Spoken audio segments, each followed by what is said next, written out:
Lise, what brings you here?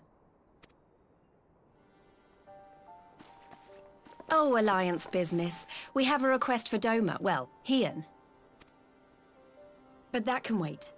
They told me you were out searching for Alphino. Did you manage to pick up his trail?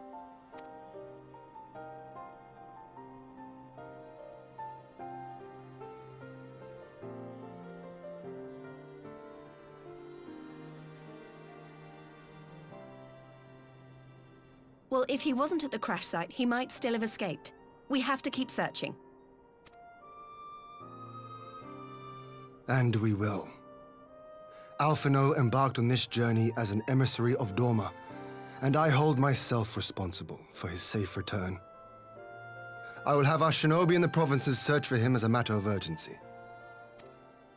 Chin up, Alize. You'll get to admonish your brother for his recklessness yet.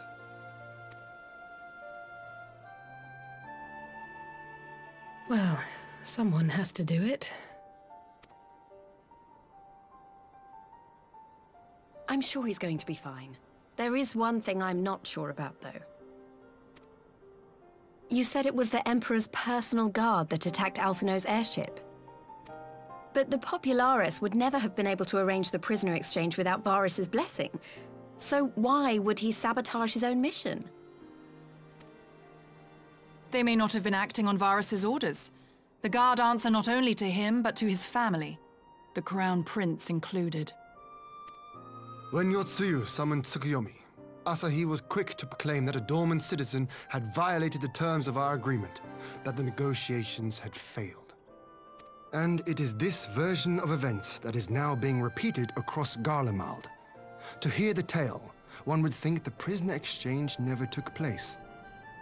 Plainly, someone is manipulating matters from the shadows, most likely Xenos, or whoever it is that wears his face. Whichever Ascian you mean.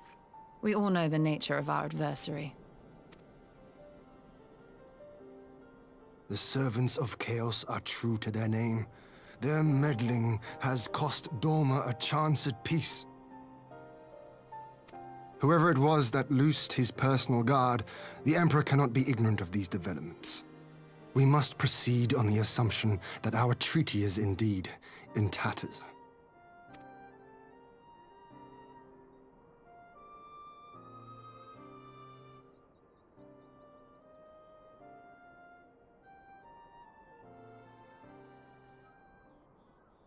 But come, Lise.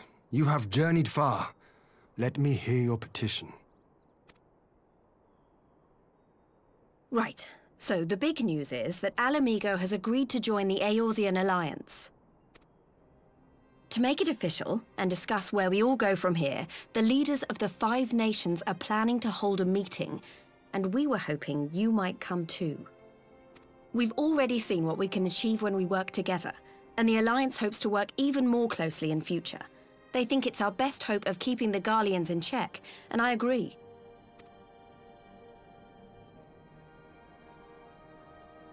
As do I. By coordinating our efforts in the east and west, we may be able to discourage them from committing their forces to a single front. I accept your invitation. I must, however, ask for time to attend to some pressing matters here. In light of recent events, the risk of Imperial reprisals is greater than ever, and I would not leave Doma unguarded. Ere I depart, I must shore up her defenses. Understood. I'll let the Alliance know. We'll wait to hear from you before setting a date. The meeting's to be held at the Royal Palace in Alamigo, incidentally. Do you remember the way? Well enough. Please assure my hosts that I will not keep them waiting any longer than I have to. Consider it done. And thank you for agreeing to come. If we all put our heads together, we're sure to find the best way forward. For everyone.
If we are to ready ourselves for invasion, we shall need manpower, provisions, and time, all of which are in notably short supply.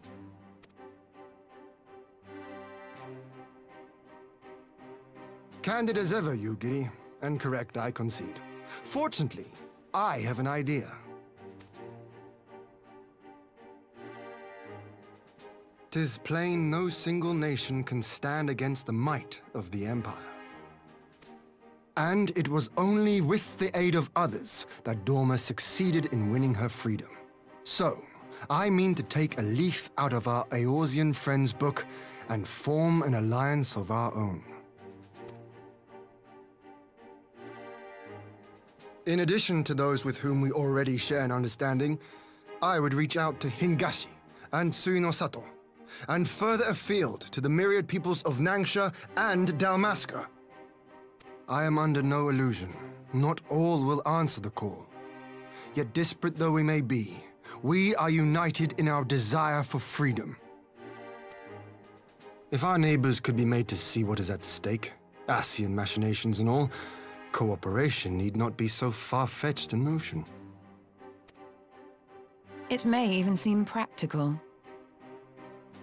Under the guidance of our former leader, Master Louis Soir, we once strove to unite the fractious city-states of Eorzea. I dare say that experience shall be of use in your endeavor. We should be glad of your wisdom. For the record, I would have been in favor of this plan even if it hadn't been my grandfather's, but I have to ask, how will we secure the time to carry it out? Not that anyone has forgotten, but the Garleans have airships. Lots and lots of airships. Should they catch wind of our plan, they could send an armada to overwhelm us before our alliance had even begun to take shape. Not if we deny them access to the skies.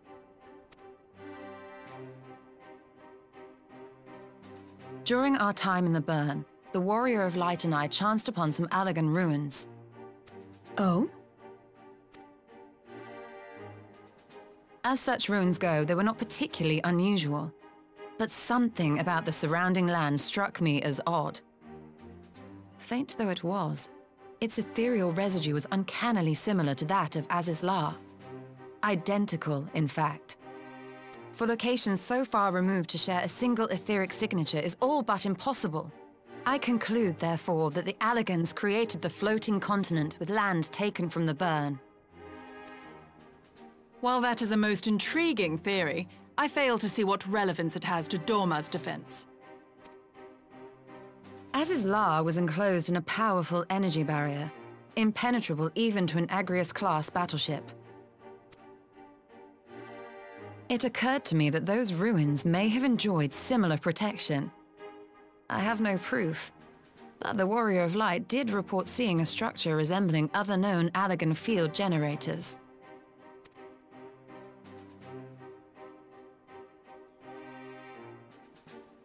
All right.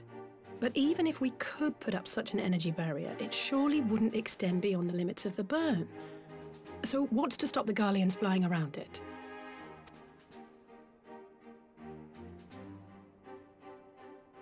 Fuel. The Dalmascan capital, Rabanasta, was a key Imperial refueling point in the east. By laying waste to it as a lesson to the rest, the Empire greatly hindered its own operations in the region. If an Imperial fleet were to advance upon Dorma, it would now have little choice but to travel, as the crow flies, over the Burn. I see. A word of caution. Even assuming the generator still functions, raising a barrier of such a scale will require a prodigious amount of energy. And few places are so bereft of suitable crystals as the Burn.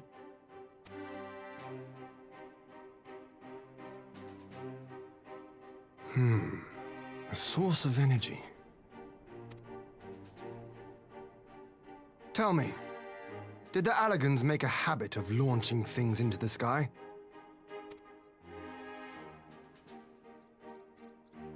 A curious question. Besides Azizlar, I know of only one other notable instance.